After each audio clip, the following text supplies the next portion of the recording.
in general, whenever we start talking about this plan, without fail, the first question that we get asked is about money, which, relatable.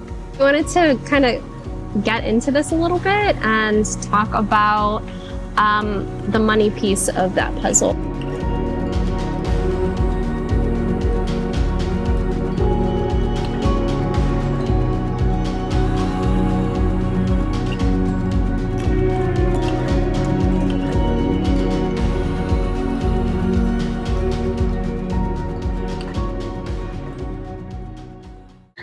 Hey everyone! Hey everyone! Welcome back. I'm Ash. And I'm Nikki. And we are in the middle of a 6-month transition, in case you missed it last time. Unwinding our lives here in South Florida and getting ready for long-term indefinite travel through Asia and Southeast Asia and wherever else we happen to go. Starting with India for, I don't know, maybe like 6 months or so. In general, whenever we start talking about this plan, without fail, the first question that we get asked is about money, which, relatable, right? Right. The idea that you could travel indefinitely or even for a really long time is, I think, hard to wrap your head around for a lot of people, especially people in America. You know, folks in Europe are very used to the idea of taking a gap year. You know, after your studies, you go abroad for a year and travel. It's just built into the way things work in a lot of other places, but here in America, where rent is sky high, gas is sky high, groceries are sky high, everything. Tuition is sky high. Even the idea that, oh, I'm going to graduate from school and then right, and then I'm going to go traveling, right? Like that's not something that most people can do. It's not realistic. You got student loans to pay. But I mean, regardless, like, we're not 22 either. So even if you were going to put that into a cute little, like, oh, it's your gap year, we are... Right, we're not doing it as a gap year. We're well past that age point. Yeah. So, are we sharing our age? We're in our 30s. That's real life. So, but we wanted to kind of get into this a little bit and talk about the money piece of that puzzle, because I know that for a lot of people, if you've ever had a goal or a dream to live a different life and to maybe not follow the typical 9-to-5 grind, how do you fund it is one of the biggest and most important questions. How do you build yourself up to that point?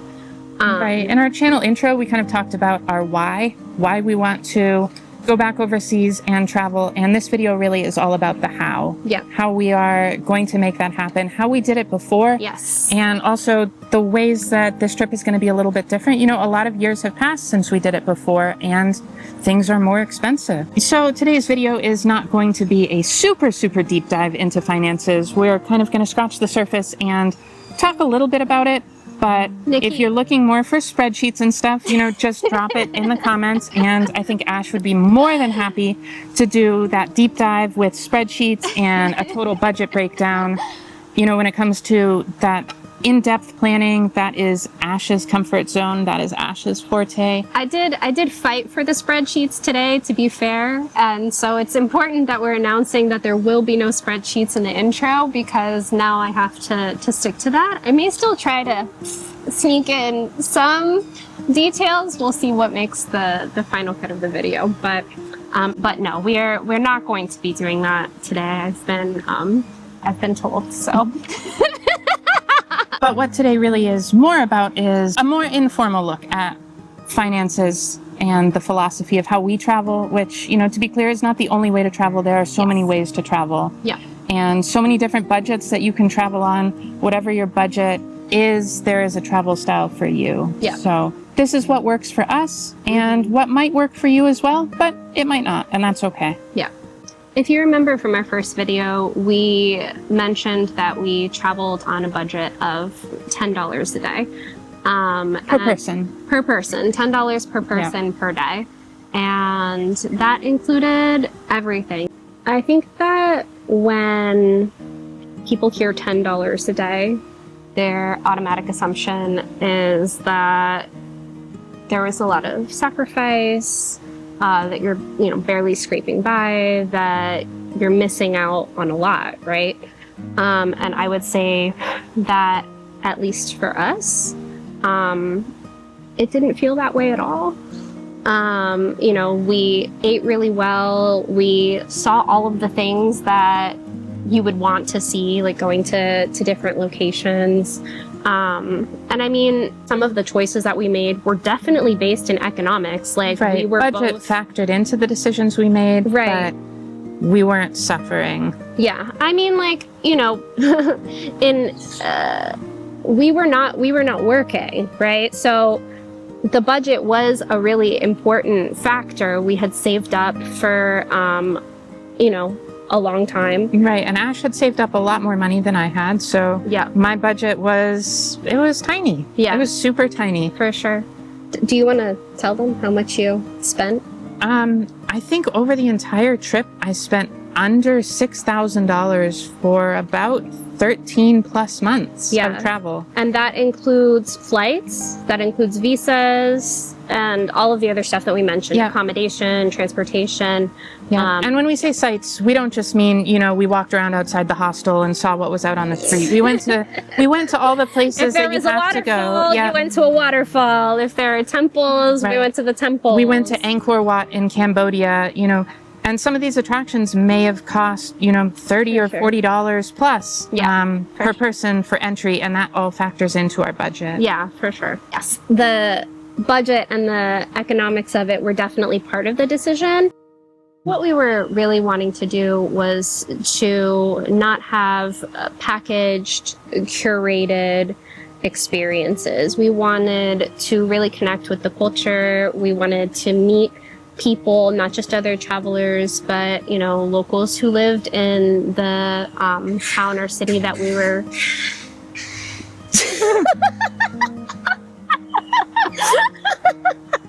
in the town or city that we were visiting. And the way that we traveled and the decisions that we made, I think really gave us the best opportunity to do those things, to fulfill that why, of why we were kind of going on this whole adventure to begin with. So.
I think at the end of the day, like, the thing that I really want to communicate is that this is not a vacation for us. When you're on a vacation, the sky is the limit. Like, you can drop several $1,000s on just like a couple of weeks of living, but that's not the fabric, the intention. That's not what we were doing.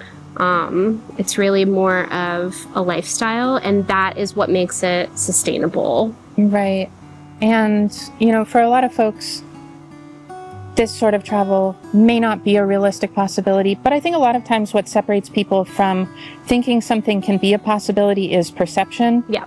It's this idea that it's not an option for them, and they cross it off the table before really knowing whether or not that's true. Right. And it might be true. It might not be an option, but for a lot of people, finances are one of those big barriers to making this a reality. And this episode today is really about how finances aren't necessarily something that has to hold you back from traveling. Yeah, definitely. So when we left on our first round of world travel back in 2017, we went on a one-way ticket to Southeast Asia. And this time it's going to look a little bit different. We are trying to make it an indefinite, extended kind of travel where we're not planning to come back. I mean, yeah, so last time we didn't have a return ticket, but when friends and family asked, we would say, somewhere around a year, like maybe 12 to 13 months. The intention was always to come back and to resettle and to get jobs and to find a home, to come back and, you know, restart life. Right, and we always knew that wasn't a once-in-a-lifetime, one-time trip. Right. But in order to do it again, right, we needed a little bit more money. We were kind of out of money. Yeah, there was... This time is different. I mean, you know, of course, if something big happens and family needs us, of course, we're going to find our way back. Right. We're always only one flight away, right? It might be a really, really long flight, but it is always just one flight away. Exactly. But yeah, so the goal this time is to make living abroad a sustainable long-term thing. So we also look back sometimes at our last trip and we realize that we were sometimes a little bit too stubborn. We sometimes tried to keep our budget really, really low when maybe we should have just kept it really low. So this time around, would we do things a little bit differently? Probably. You know, we are a little bit older. We're a little more wizened, right? We appreciate the comfort of a bed perhaps a little bit more than we did before. And yeah, our budgets are a little bit bigger than they were when we did this the last time around. Yeah, for sure. We've been saving for longer, so. I'm also wondering, I mean, you know, the world's a different place. Things are potentially... Things are more expensive, for sure. So, you know, another question, I'm not 100% sure, you know, if we went back to these same places, if we would be able to do it for what we did it for before. So that's, I mean, I don't know, like if you've been traveling recently, you know, let us know how's it looking? How's it looking over there, right? If you're a budget traveler, you know, what did budget travel look like for you recently? Yeah, for sure. And I think that different places will be very different. You know, I think that COVID hit a lot of places really hard. Yeah. And prices have shifted. The kind of accommodation that you can get for $5-10 a night maybe a little bit different than it was 5 or 10 years ago. Yeah. So, and I mean, additionally, we're going to countries that we've never been to before. So like, there's only so much research, and I'm a planner, right? Like I love planning and knowing, but there's no way to micromanage, you know, moving somewhere. Especially and traveling long term. I mean, I certainly tried the last time. Like I had Word documents, like pages and pages and pages of research. But there's really only so much that you can know before you go. And I mean, like we said, for instance, like a lot of the places that we were staying, we didn't find through the internet or through research. We found them walking around. Yeah, and I think when you get to a point where you've traveled a lot, at least for me, I'm at this place where I trust our ability to figure it out. Like, you may not have all of the answers, and as someone who loves having all of the answers and all of the information, that is definitely like a step outside of my comfort zone. But I know through direct experience that whatever happens, whatever goes wrong, because stuff will 100% go wrong, that it's going to be okay and we're going to figure it out somehow. Right. Yeah. So when you know that the end result is that it's going to work out, you're just filling in the blanks and getting to that point. Yeah. And I think that we've got a lot more confidence in ourselves and we know that we will be able to make it work out. Yeah, for sure. It's just, you know, there are still some uncertain variables, like how much are things going to cost? And I think that's part of it we can plan for, and part of it we won't know for sure until we're there. Yeah. Even when we were going on our first trip in 2017 and 2018, the kind of budget that we set for ourselves, the internet pretty much said that was impossible. Yeah. Even back then. Yep. You know, when people said, how much is it going to take to travel in Southeast Asia for a year? Yep. Most people said $20,000, right? And I spent a lot less than $20,000. Yeah, it was less than 6, if you remember from earlier in the video. So, you know, it's, there are certain things that will probably certainly be less stubborn about. You know, not just because our comforts have changed and we're a little bit older, but also that's the reality of the world. I mean, I know we're not supposed to get too nitty gritty, but I did look up rooms in Mumbai, which is where we're thinking of flying into.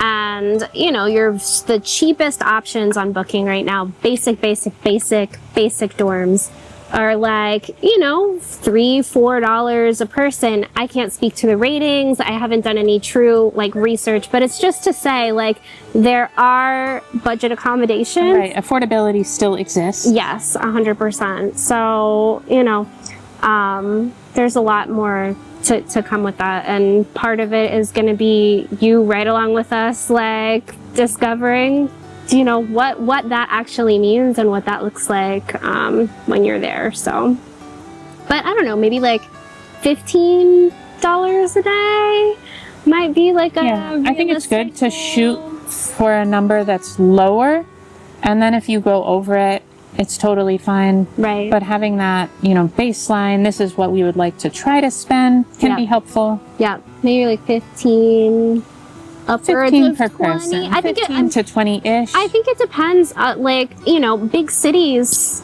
like Mumbai, for instance, are going to be more expensive than smaller cities. Like big tourist areas are going to be more expensive than, you know, less touristed areas. So that's something to think about and adjust accordingly, right?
So ultimately, our channel isn't just about checking countries off of this big bucket list that we have. Yeah, I mean, that's never really been the way that we travel or our goal of travel. I think that for us, this is about creating a different life that's outside of the 9-to-5 grind. That it's showing that there are a lot of ways to live the one life that we have on this planet. Right. It's about showing the roadmap of what this process looks like for us and finding community along the way, finding folks who can envision a different kind of lifestyle for themselves. Maybe not the exact same life that we're building for ourselves, but something that exists kind of outside the norm of that prescriptive idea for what society has for all of us. Right. This idea that we need to work until retirement, that travel is something that you fit into those 2-week gaps every year when you get your vacation time. We envision a different future for ourselves. And I think that there's a lot of folks out there who envision a different future for themselves. Right. And we want to connect with those folks. Yeah. And there's a way to do it sustainably, and that, again, this doesn't have to be like a vacation sort of mindset. This is just a different way to live your life. Right. This isn't something that's only available to people who worked at huge tech companies for years, and now they're 35 and get to retire and travel the world. This is something that's attainable by a lot of different people, Right. regardless of what your income looks like, regardless of who you are. Yeah. So I think this video is getting a little bit long, and I think that we're going to break it up into 2 parts and continue this next week. Yeah. So next week, we're going to talk about exactly what $10 a day looked like in real life, like what we were actually able to get in terms of accommodation, transportation, the different sites, food. There'll be pictures, stories, actually real examples of what this looked like in practice. So, I mean, I know we said, okay, you know, we ate well, we did well, we saw all of the things, but this will, I think, be a little bit more detailed. It's as close to a spreadsheet as I can get without it actually being a spreadsheet. And of course, remember, if you want spreadsheets, all you got to do is ask. Ask will be happy to provide spreadsheets. So, Yep. So please like us. Please like us. Please. Please like the video and follow our channel. And yep, subscribe. Thank you. thank you. Okay, see you next week. Bye.